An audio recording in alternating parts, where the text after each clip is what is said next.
back to another episode of Just My Baby Daddy podcast. It's your favorite baby daddy, AJ, and today we're going to revisit an old episode. And we're going to revisit an old episode. Was the first in-person episode I ever did with my old co-host Eli, and it was my cousin.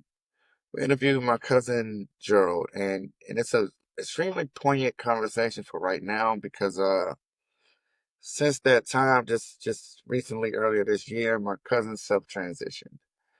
Um, and while he self-transitioned, and there's a lot of pain, a lot of hurt within the family, within himself, unresolved things within everyone. One thing that always stood out is he was a great father. Uh, no matter whatever was said about him, about anything, he always cared about being known as a great father. And it's amazing that in this episode he states that he wants his legacy to be that he was a hell of a dad. And I gotta say, my cousin achieved that goal. Um in this episode he talks a lot about, if you can see, if you're watching on YouTube, you can see I got that flag up there, and the flag is my grandfather's flag. And he talks about how he strove to try to be as good of a man as our grandfather was. And I can say he lived up to it. And I try my best to be as good of a man and as good of a dad as my cousin Gerald and my grandfather, which is crazy because those are the two patriarchs of my family. My cousin Gerald was the oldest male. My grandfather, I mean, that's my grandfather. And now we're back to the oldest male being in the 40s. And before I go, I just want to say, fellas, if you're watching this, if you're listening to this, take care of yourself, man. We go through a lot as dads, just men in general, and we don't talk. We don't share what we go through. We don't ask for help. We just press on and we just fight through. And while that's great to do, can't do it all by yourself. Not meant to do it all by yourself.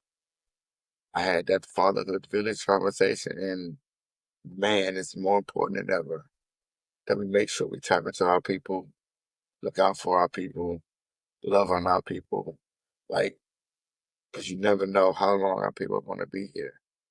And so I'm going to share this episode again, and I can say, while this podcast thing is cool, um, this will forever be my favorite episode because being able to have this documented, my cousin, it means the world to me. Because these conversations I can't have now. Can't go back and have. And that's another thing. If you have conversations with people you want to have them now. Don't wait. Don't wait, because it's so many times we get out, especially myself, right? I'll be like, man, such and such is on my mind. I should call them, but I'll call them later. And then I don't. And you never know, the next time you say, I'm going to call them later, you're not going to be able to. So if somebody's on your heart and on your mind, reach out to them. Here's the episode.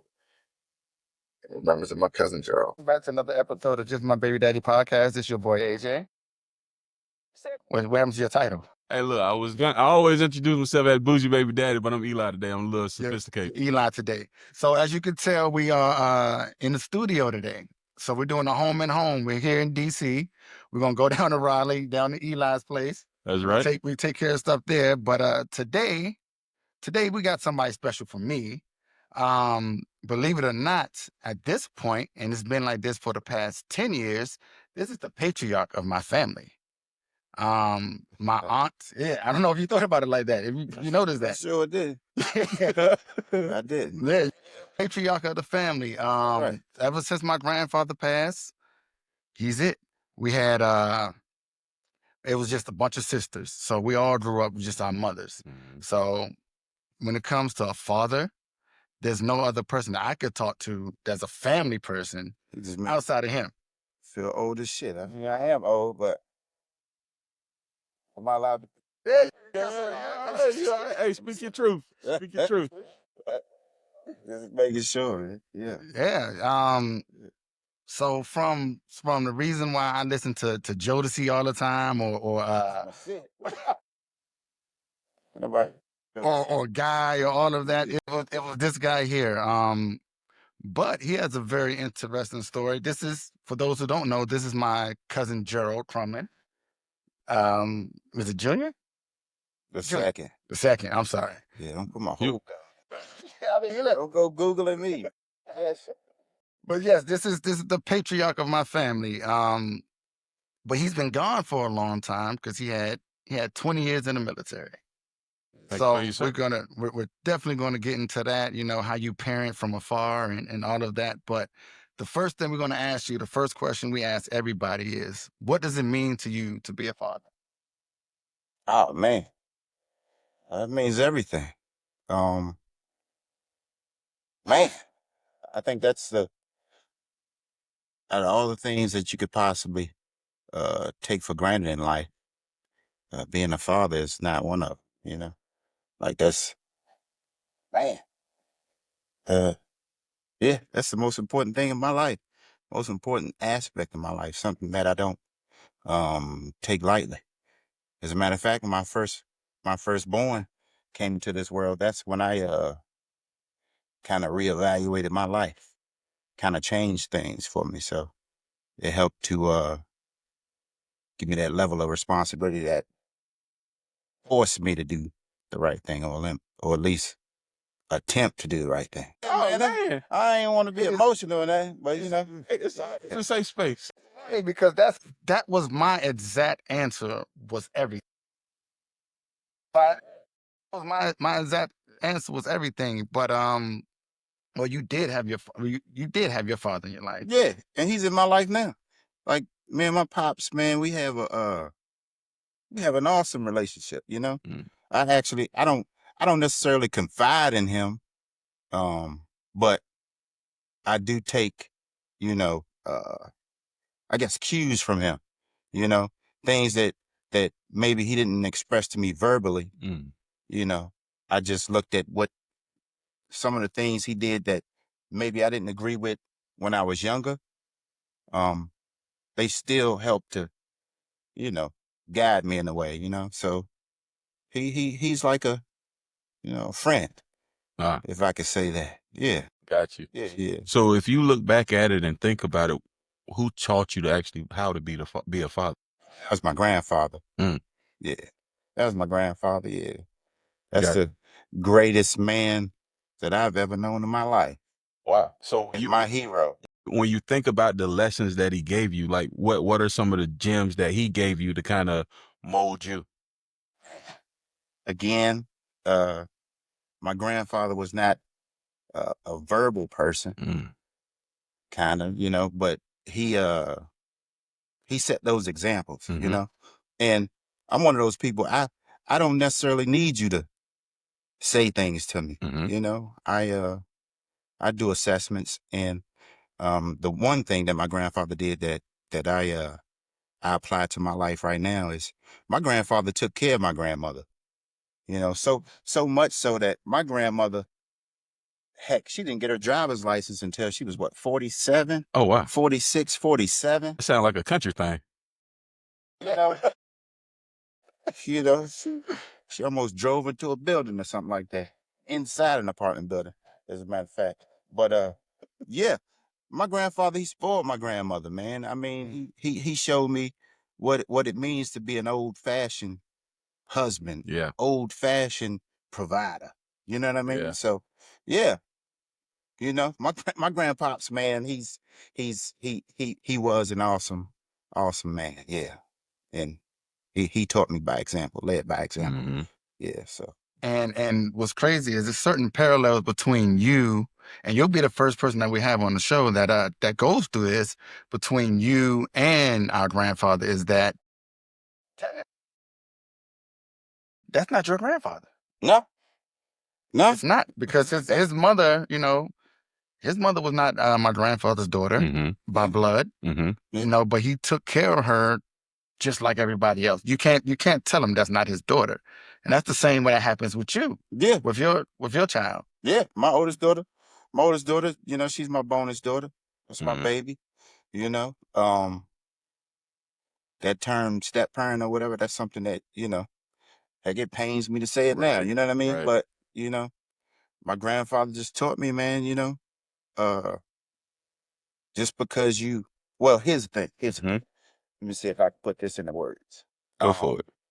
Being a parent to your biological child, that's an assumed responsibility. That's something you should do, Yep.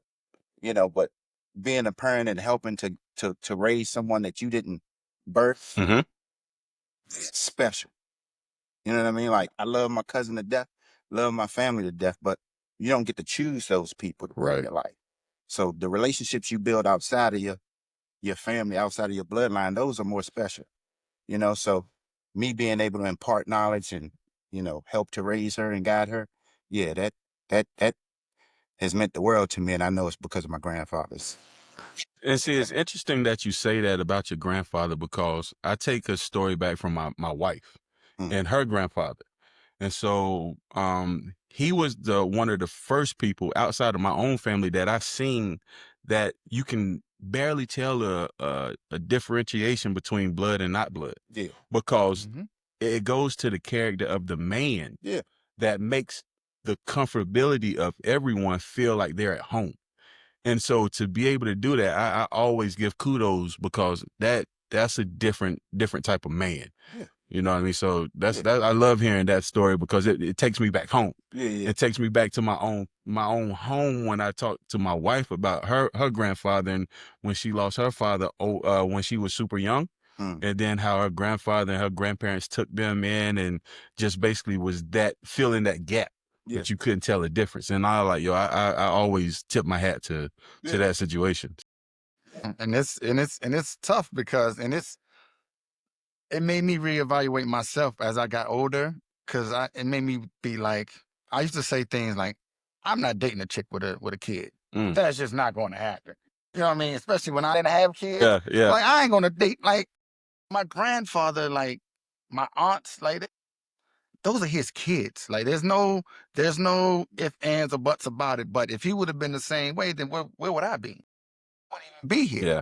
yeah, I wouldn't be here. My grandmother had, like I said before, she had 3 girls, and he came in. Right. He came in and he did it, and he did it. And you raised yours since she was what, one? yeah. Troy was 14. So She was 14. let's Yeah. level set for how many kids do you have? 6 total. 6 total. Okay. Yeah, 3 bonus and 3 biological. So your first child was a girl. Yeah. Now, so look, so this is always because my first child was a girl too. And as dude, It's trash.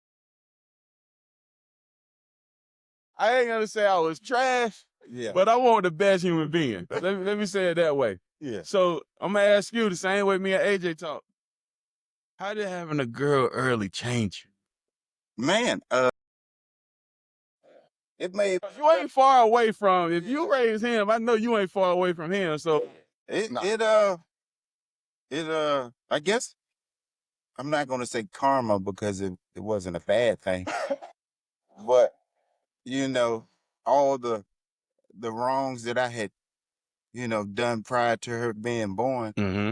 that kind of, righted, if that's a word, It's good enough right now. all of my shortcomings and all of my indiscretions, when the very first moment I held her, man, it's like, man, I Mm-hmm. gotta live for someone else, man, and I do believe that had I had a boy first,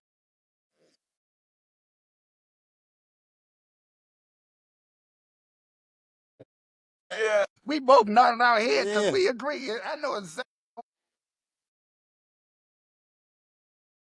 I believe in God, and I think that everything is done, in its time, and I believe that I had a daughter because that was the point in my life that God said, okay, let me go ahead and help him out.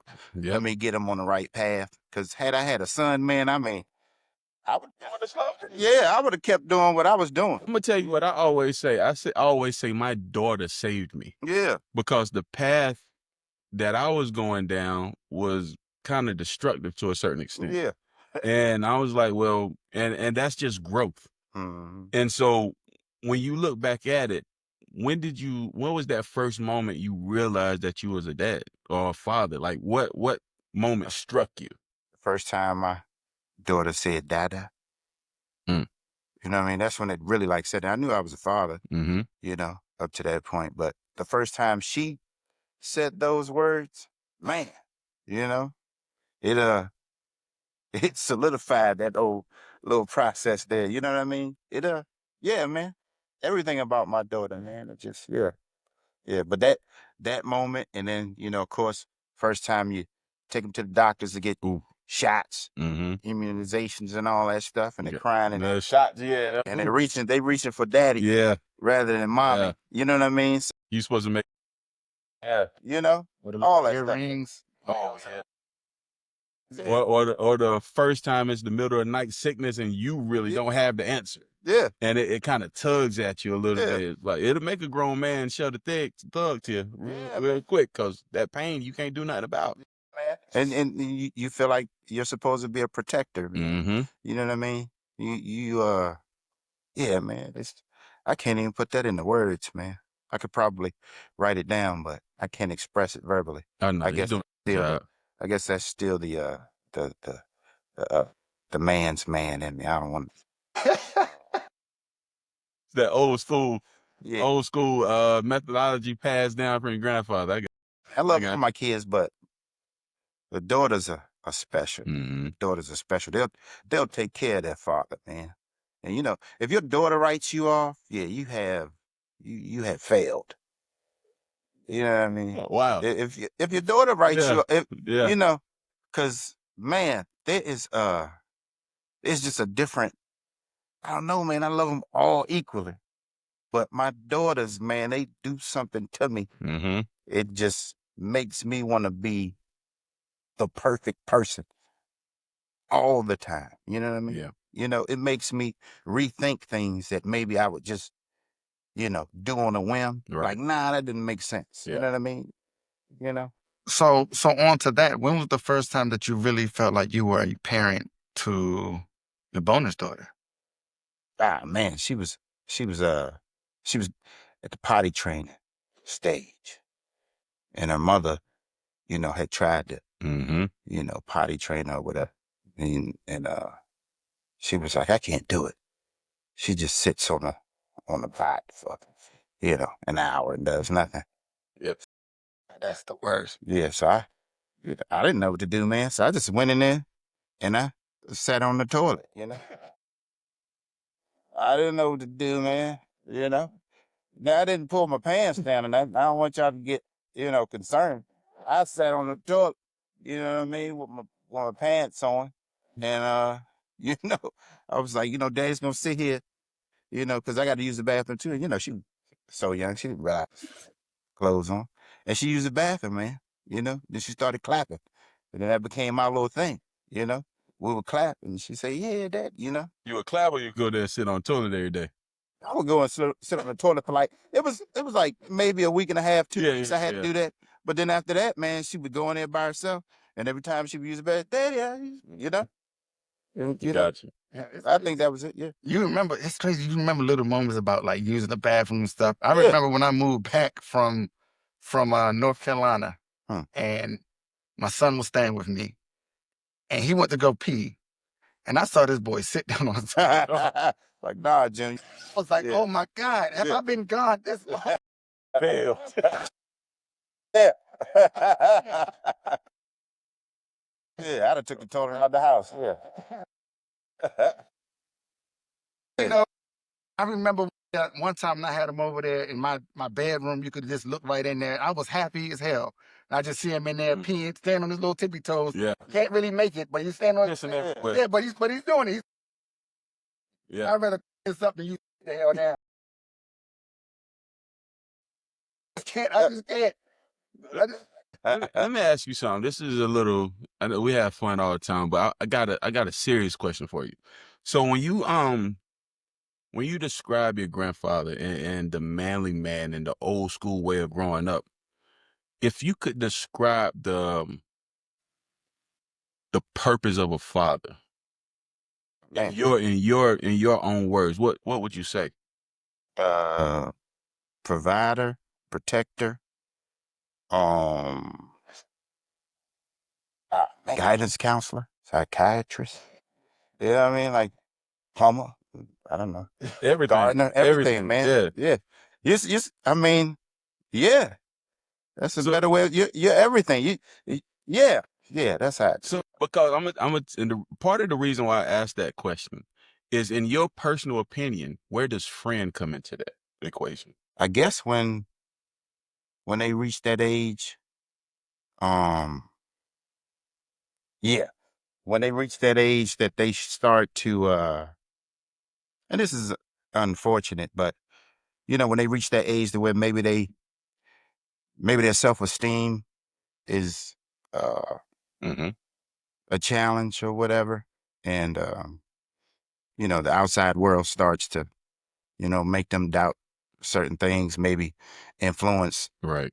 certain you know uh situations or whatever. And if you've done a good job, if you Mm-hmm. did the things you were supposed to do, they'll come in, have a conversation with Right. their friend. Right. They'll ask you. They won't say it verbally, but they'll you know they'll ask you to set aside Yeah. the parent and just be someone I can confide in, and Mhm. maybe give me some feedback that'll help guide my decision. Yeah, that's really important. Yeah. Yeah, because that one of the reasons why I asked that question is because I'm from the country, so everybody Yeah. know I'm from the country. Yeah. But we initially are taught that fathers are fathers first. That friendship thing is not the first thing that we think about. Yeah. Yeah. And at times, what happens is that the lines of communication get kind of distorted. Like, we don't really me wouldn't pay attention to a whole lot of the sensitive stuff. It's like, yo, like you said, the whole list, but that whole communication and friendship thing, it doesn't come until you get a little bit older. Yeah. You know what I mean? Because it's certain boundaries that we got to make sure that we set. Yeah. You're the groundskeeper, man. Yeah. No, let's hold off on some of that. Yeah. So, feel you. so Yeah. is it easier for me? I feel like I do a good job of doing it with both of them. Mhm. But do you feel like it's been easier for you to do that with your daughter as opposed to your son? And are you instilling your sons? Yeah, and you're instilling. You say the man's man thing, right? Yeah. Do you feel like you instill that into your son, or do you feel like he's still able to be comfortable to talk and express himself? Let's go. Oh man. You got to answer, because Yeah. to your mind. Go ahead and let that one out. Now here's what I'll say. I'll say that I tried to do the same thing with my son, but at the same time, because I'm a man's man, um, I can be honest here. I was a little tougher on my son, Mhm. and certain things I maybe didn't allow him to, express to me. Yeah.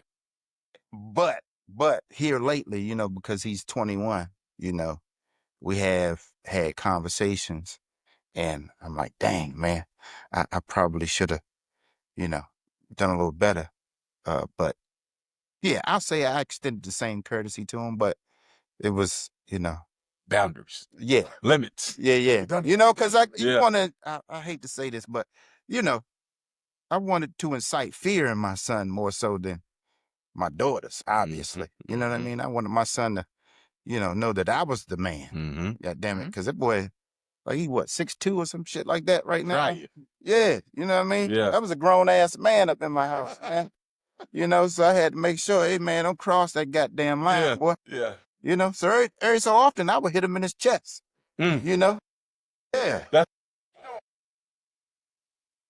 Yeah, you know what I mean? So, but it was all out of love, though. You know what I mean? It was all out of love, just making sure he was good, But yeah, that's my man. That's my little soldier. And how were you able to do that? Speaking of, you said you're a little soldier. That's perfect, because what I was going to ask you, how are you able to do that when you're gone?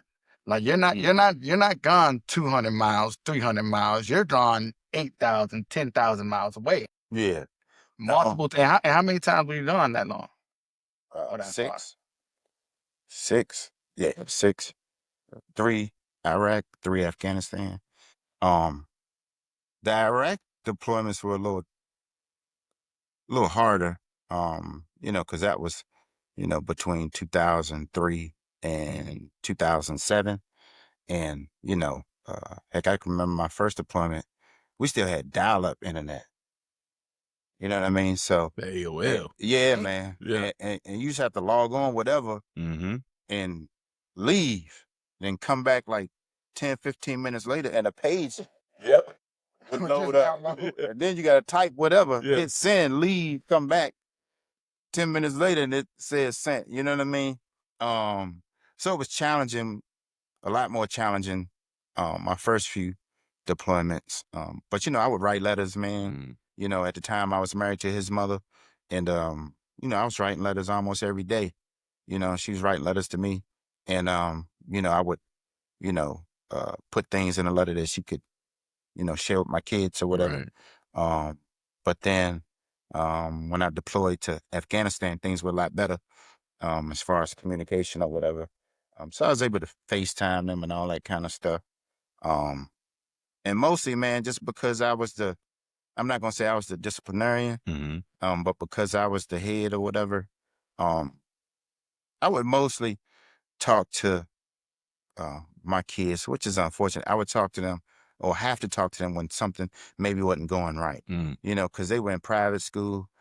So, when you're paying for your kids to go to school, man, you don't have time for C's and D's, Oh. progress reports that aren't what they're supposed to be, So, I'd make sure I call, regardless of what was going on. I'd make sure I call and be like, hey, boy, what, the hell going on? You know what I mean?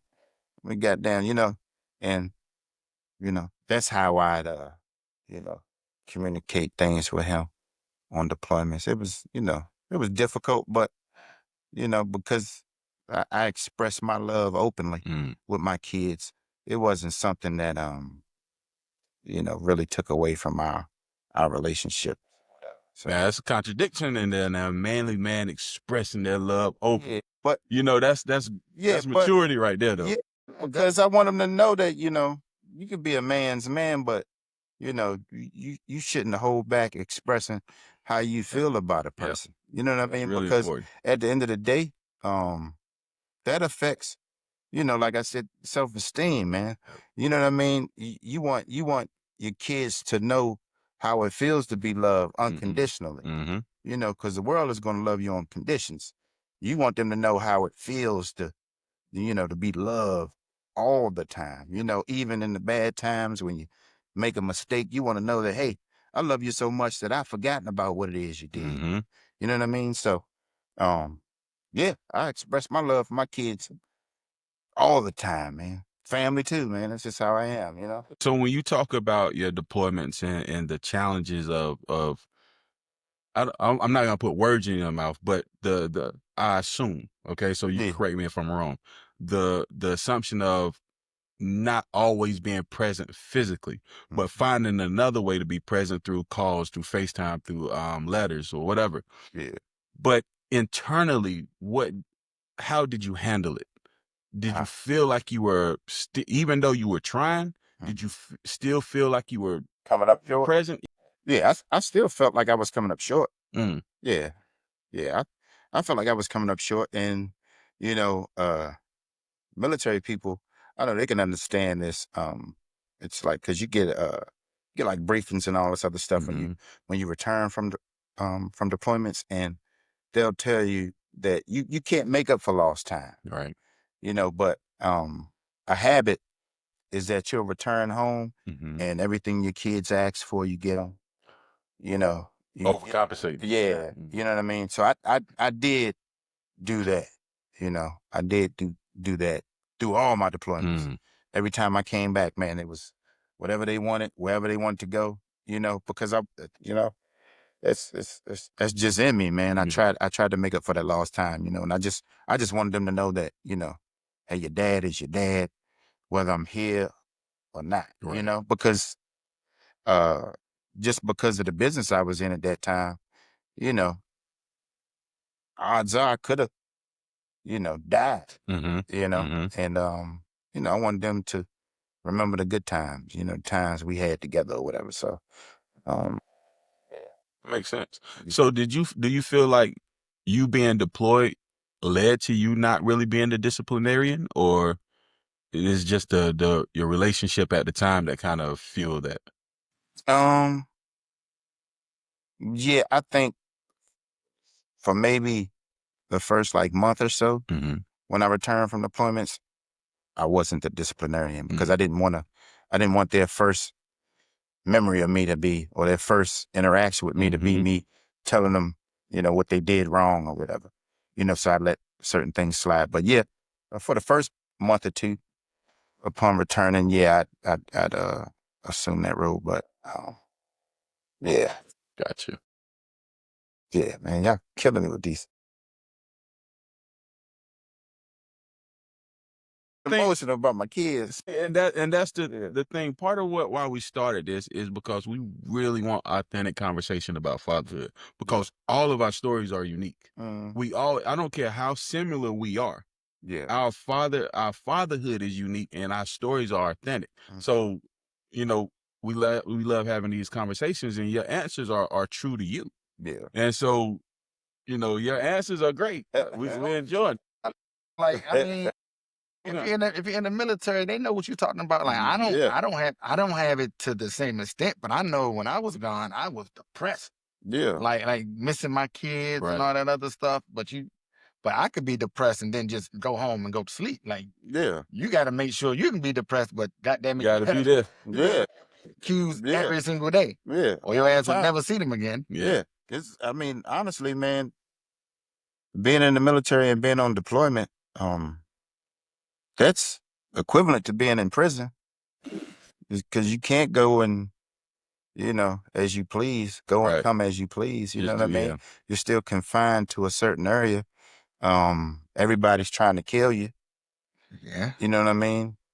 So it messes with you. That's Psychologically. That's very interesting, and it leads to one other thing. So when you come back, right? Mhm. It's two things that I want to ask you. One, do you have to reprogram yourself to be more open and be prepared and be there present?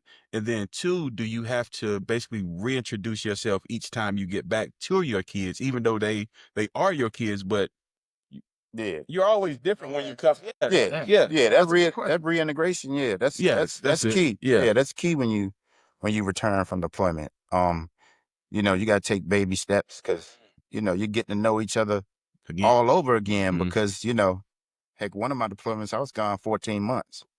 You know what I mean? So that's 2 Christmases. Mm-hmm. You know what I mean? Mm.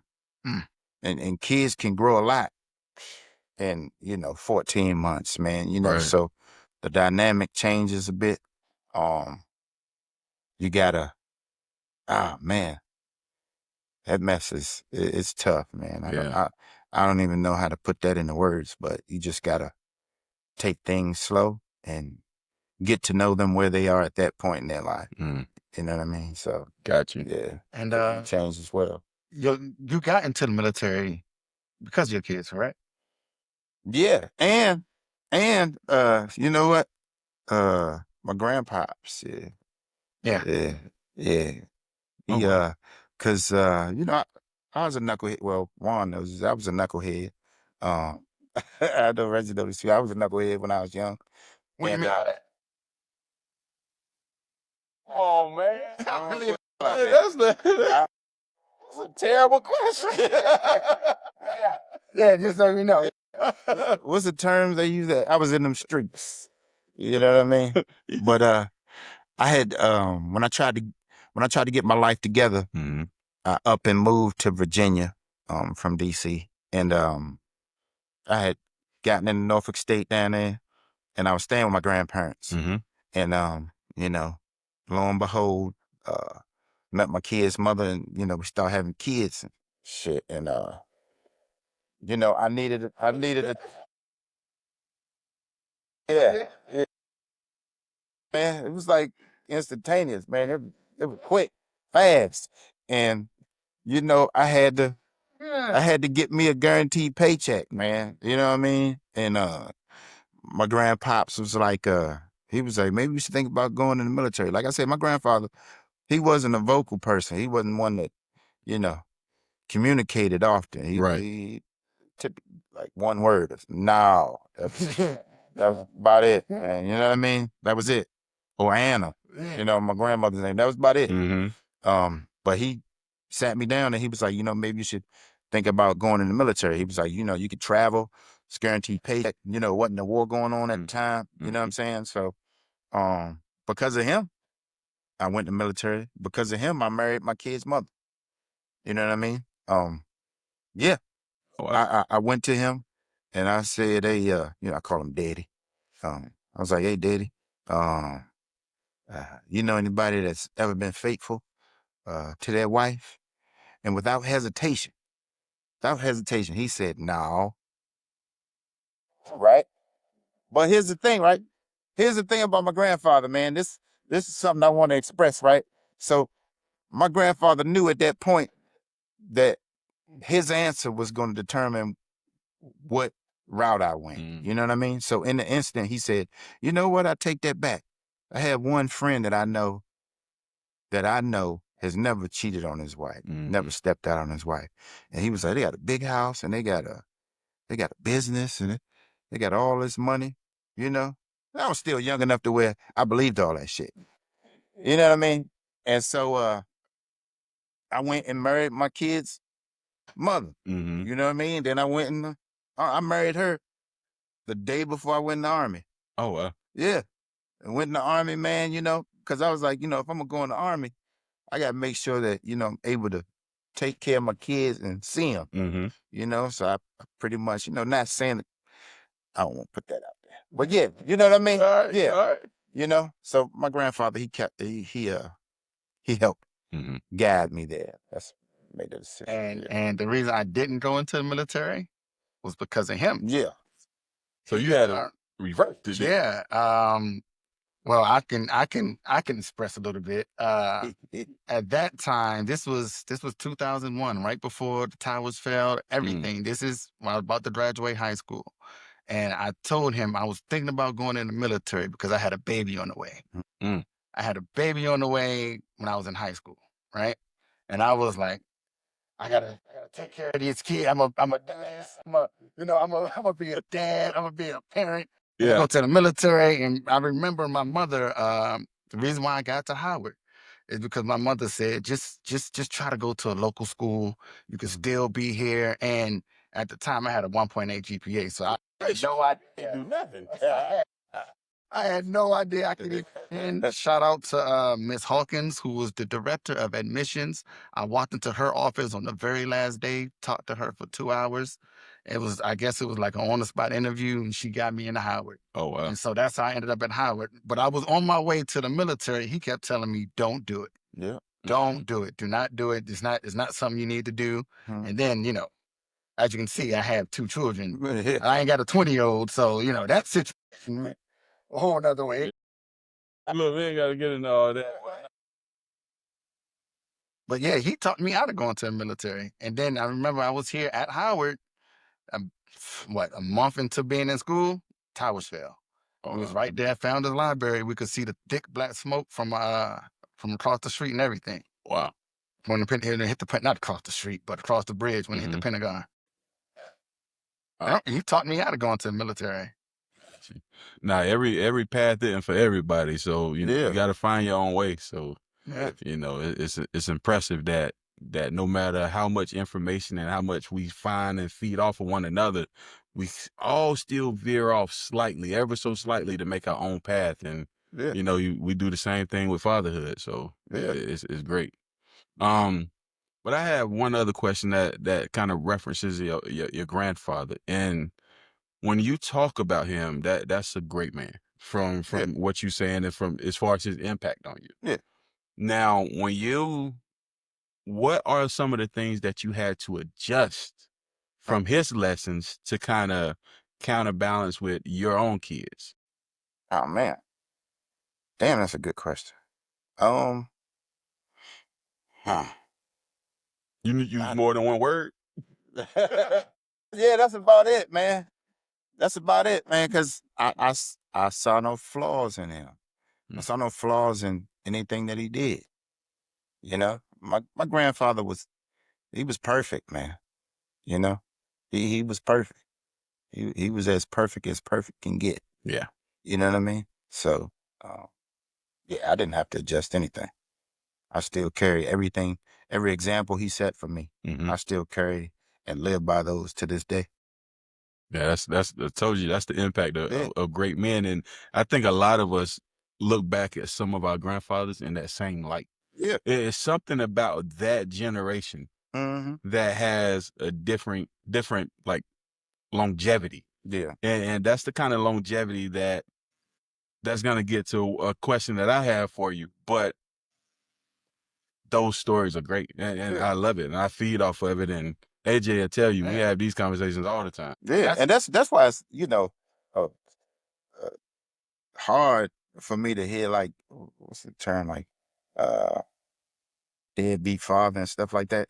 It's hard for me to even process that term. You know what I mean? Because I do feel like that's a term that's only used in our community. But I don't know any of these guys. You know what I mean? Like, I'm 48, man. I'm about to be 49 next month. I don't know any of these guys, man. But you know what's funny?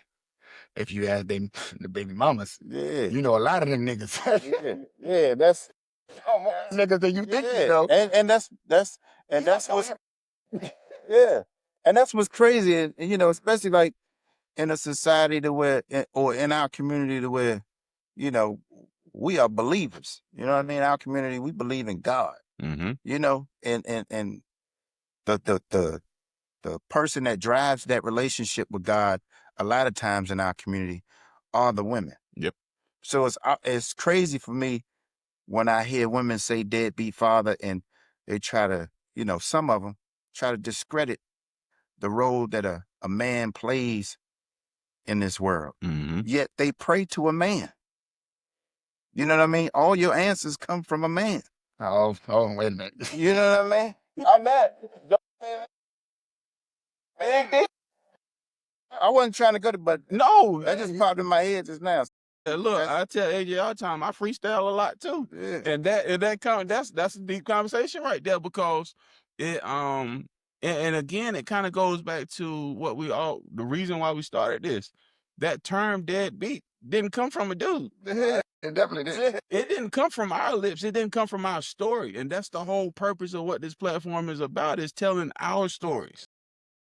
You know what's crazy? Now that you say that, I really never heard a guy, even if their father wasn't around, say, "Nah, my dad was a deadbeat." Yeah. They be like, he wasn't around. But I've heard women, "Nah, I have a deadbeat dad." That's not a masculine term. Like, let's be honest. Yeah. There ain't no dude gonna go around calling another dude a deadbeat. Yeah. Unless he's trying to get Yeah.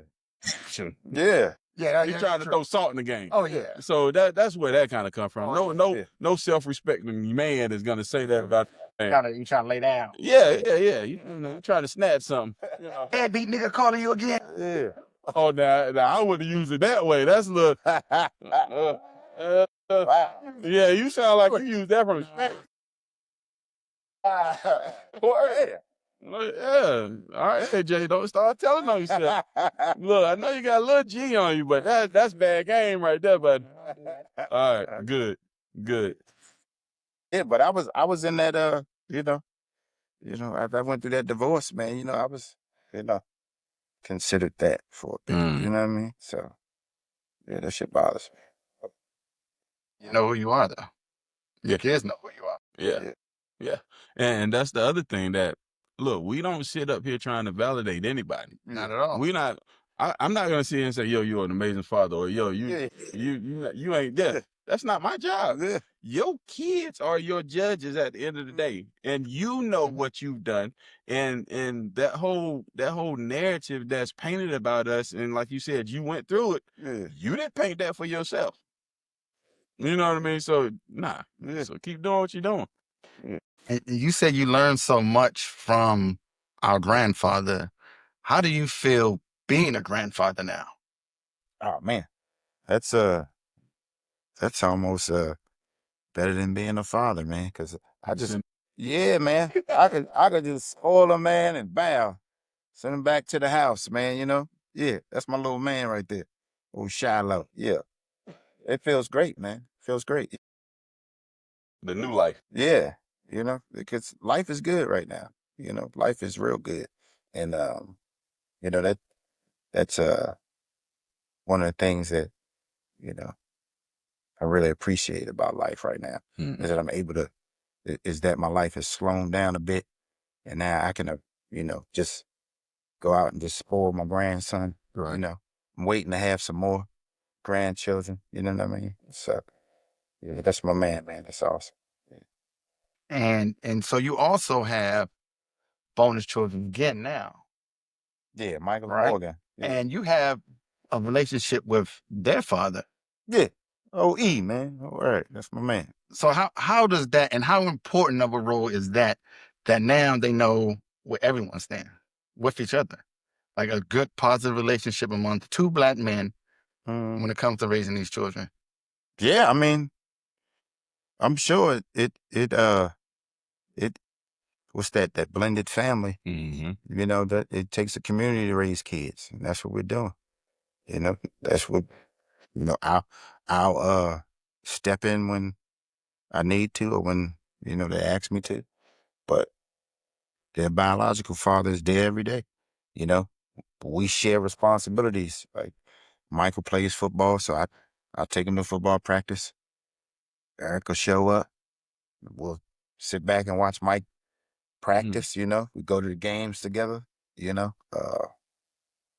Morgan is like, she reminds me of Maya. She's you know, bright, brutally honest, you know what I mean? All those things you appreciate about girls. So yeah, that whole dynamic is like it's only gonna make their lives better, you know, seeing positive uh uh can't even find a word, but you know, it's a relationship between me and their biological father, you know, and seeing all of us come together. We come together quite often. You know, we go out, you know, so I'm sure it's going to have a tremendous impact in their life and how they treat other people. I mean, Did it start out that way? So that's good that it did. Now the follow up to that is how do he even came to our wedding.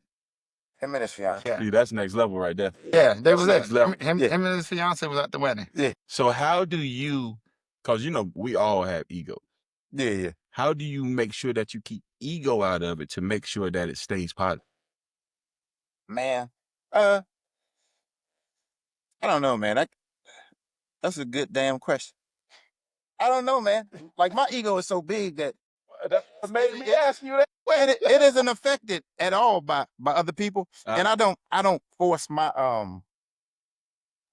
my personality on other people. You know what I mean? Not conceited, but I guess well, you know what I mean? Like that's not the right term, but you know, close. Yeah. So I'm gonna give you what I say, people. Humility is I'm the most conceited, arrogant, humble person you ever met. exactly. So I got you. Yeah. That's why I can ask that question, because I got the energy. I feel you. Yeah. How did you incorporate in your role when that happened with you?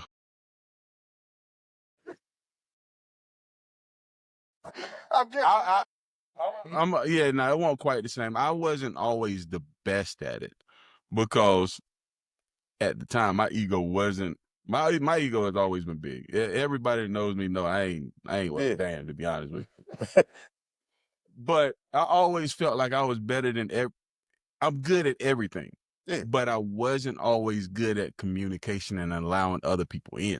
Mm. And so I wasn't really good at it for the longest because I was like, nah, that's my daughter. I know what's best for my daughter. I really don't acknowledge other people, and that was a mistake on my end. And so if I would have took me out of the equation, our relationship, and it's never been a real negative, it just hasn't been existent. And so that was all on me, because I'm like, man, come on. I know what I'm doing. I don't need you. But at the same time, I think it hurt my daughter in the long run, because it wasn't until I matured a little bit more to realize, I think, and it actually came from my wife. My wife used to tell me all the time, like, yo, we should do counseling, or we should do remediation and talk and get everybody on the same page. But my agony ass was like, nah, I don't need that. I know what we doing. We got this under control. And to be honest with you, that's the first you got me, because I've never admitted that I made the mistake there. So you little joker, I got you. I got you. But yeah. So I look, I made mistakes too. You know what I mean? Yeah, you got me. I'm gonna get your little ass back. Who asking? You got me. Yeah, I mean, I don't know. I'm asking that from y'all because I haven't been in that situation. Well, wait, and I can't wait till you in a little. That's what I see. Wait, listen, me too. That's when you're a real parent, man. Parenting is a lot of work. You used to say you're not a parent until you have what is it? At least two. At least two, man. You got one kid, man. You just a babysitter. Like, you don't have to parent, man. You know who the fuck broke it. You know whose shit this is on the floor. You only got one personality. Yeah, you know what I mean? Well, you got more than one. You got to. I'm gonna start using that one. I'm gonna start using that one. Yeah, you know, that's when you become a real parent. When you got to, manage several personalities. You know what I mean? How do you do that from your perspective? You see, I'm able to adjust to a person's personality, and like my oldest daughter, she was attentive, responsible. My middle daughter, she was honest and had the biggest heart. My son, he was a boy. He was doing dumb shit. And, as a matter of fact, I had nicknames for the mugs when they were little. When it was just the three of them. It was Buck, Cluck, and Duck. And it was like, Buck, that was Maya because she lost her two front teeth 2 years before she should have. So she had to walk around, And then Katori, she was Luck, because like nothing bad ever happened to her. You know what I mean? And then Malik, he was Duck, because we had this this is back in the day. We had this glass table in the dining room, and he was like 2. Every time he would run down the hall to his room, man, he would hit his head on the corner of this table, and I kept saying, "Duck, man, duck." That boy ain't listen because he's a fucking boy, man. So, but yeah, I just adjusted people's personalities, man. It's a vibe or whatever. You know what I mean? But yeah, Maya, I could put her in her place and ruin her whole week by saying, I'm disappointed in you. That's powerful. Yeah, and she'd do that fucking cry, man. That shit, I'd get her, man, right there. And she would tell me the truth. She wouldn't just say, if I'd be like, who did this? She wouldn't give me that bullshit answer like, I don't know. You know what I mean? Or not me. You know what I mean? She would say, who did it? Katori? Malik? Or I did it, She'd be like, I'm sorry, Dad. I did it, And it was just amazing, man. You know what I mean? So, their personalities. And even right now, man, they're still the exact same way. And my youngest bonus kids now, I know them. Morgan is, she's not needy. That's not the right word, but she requires a lot of attention, right? I mean, you can say high maintenance. Yeah. You know what I mean? But she is an artist, man. She's an artist. That girl has she paints and stuff. That girl is an artist, man. And their grandfather was an artist. He passed last year. But yeah, she's got the gift. Michael, he's the needy one. He's the needy one. he demands attention. He needs it. You know what I mean? Because he's the youngest. Then Sanaa is my youngest biological, and had she been first, I wouldn't have had any more kids. It must have been a lot of work. Hell yeah. Okay. You know what I mean? Every once in a while, it's that one child that comes along that, from the get, you like, nah, fuck this shit. You know what I mean? Because you like, man, take this shit out of me, man. You know what I mean? Don't just clip them. Take my balls. I don't need them. But she was, yeah, that girl, boy, she was a crybaby from birth, But that's my baby lover. Yeah. That's the way my son is. Yeah. See, I say that all the time. If my son, my daughter was a perfect baby, right? But if my son was born first and I had to deal with the way he acted, I probably would have one child right now. well, you say that. Wait till your daughter hurt you when she get a little bit older. Wait. That shit hurt, buddy. I don't know if you ever been there. You go through certain situations with a little girl, boy. It'll hurt you a little bit now, cause you that's your princess. Yeah. But I can't wait till you experience that. Yeah, I experienced that shit a few times. I remember when Katoy was like I told you, they were in private school. And Katoy was right. And she had a cell phone. And I had the passcode. And I went in the cell phone because she had done something at school and the mother took her cell phone. I had her cell phone. I was a punk, man. I oftentimes sneaked in their stuff back after their mother took their stuff. But anyway, in this one particular instance, I was going to give her a cell phone back. So I went to the cell phone. I see these goddamn messages, right? And this shit said Jamie. So initially, I thought it was a girl at first, right? But as I scrolled through the message, I was like, man, this is a motherfucking little boy. I was like, well, yeah, I'm about to fuck this motherfucker up. So I told her mother and shit, and she talked to Katori or whatever and made her cry or whatever. So I let that die down. I went like the next day and I said, Katori, I was like, you like this little boy? And with no hesitation, she said yes. And I said, that's exactly why you shouldn't be messing with him. Because you ain't smart enough to fucking tell me no. Fucking took that cell phone, man.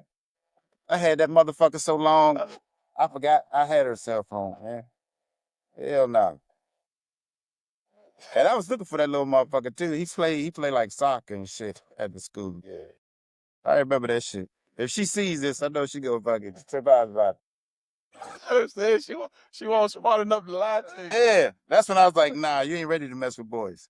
You know what I mean? Like, I expected her to say, no, I don't like him. He's just a friend. You know what I mean? Yeah. But she was like, yes. I was like, what the fuck? That mean it can, you gotta be careful with that. Yeah, I'm like, hell nah, you about to be goddamn goofy out here for these motherfuckers. Hell nah. I tried to raise them to be, stuck up and shit, so they have higher standards. Don't go out here trying to be liked by these motherfuckers. Make them work. You know what I mean? Fuck that. Yeah. That's it. So I have a question. You've been a father for a long time, right? And we have a lot of people that listen to this that aren't even fathers yet, right? And let's say you're about to be an aspiring father or a young father. You just had a child. What advice would you give that? Get your finances in order. Yeah. Set aside some, like, take that 10 or 20% of your pay right now, right? If the baby's on the way and you got 9 months, 8 months, go ahead, set aside 20% of your salary or pay monthly. Set it aside and just let it stay there, right?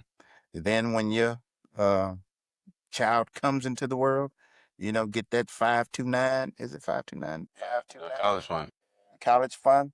I know Gerber used to have something similar, you know what I mean? But get that 529, um, and then, read. Well, nowadays you got YouTube, you know what I mean? You got it? Yeah. Well, get your damn finances ready Because I mean, especially when you're a young parent, man. When you're a young parent, and the child isn't planned, and maybe you don't have a career at that point. Maybe you just have a job. Maybe you're working a couple jobs. It's those times when you driving on the fucking highway and you blow out all 4 tires. You know what I mean? And you got $38. Mm. You know what I mean? Yep. And your child is in the car seat in the back. You know what I mean? You want to give up on life at that point. You know what I mean? So set your finances up so that when things like that happen, won't be big issue, Right. big deal or whatever. You'll be able to just handle it as a father should, and keep it moving, man. You don't want to add, because it's gonna be enough headaches. You know what I mean? You don't want to add anything. You don't want to be worried about anything. Last thing you want to do is worry. Yeah. So You went down a whole list of stuff. You didn't add financial advisor to the. yeah, I mean, yeah. You ain't add that in there now. Get you a financial advisor, man. Yeah. That's you get you one of them gifted financial advisors, man. You know what I mean? Yeah, get you one of them, because you definitely want somebody to tell you what to do with your money. Yeah. That knows how to Mm-hmm. manage money. You know what I Gotcha. mean? Because you don't know how to manage money when you're young. Yeah. So That's true. So we talked about a lot of stuff today, and one of the common things is, like I told you, it was your grandfather. yeah. So when you gone, Uh, what you want your legacy as a father to be? oh man, that I gave my all. And if I failed at anything in life, it's not at being a father. I obviously failed as a husband before. Me too. Constant work. Yeah. Failed at my I failed to job. get there. Yeah.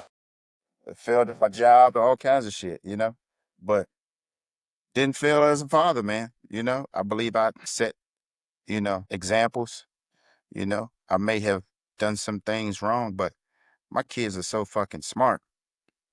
Kids today are so fucking smart. I mean, I'm sure they're able to, extrapolate things that they could benefit from, Right. things I failed at. I want my legacy to be that I was a hell of a father. Yeah. That's good stuff right there, man. Take care of my babies. Yeah. That's good. Well, we appreciate it, man. Oh yeah. Appreciate you. Yeah. Hey man, it was a great conversation.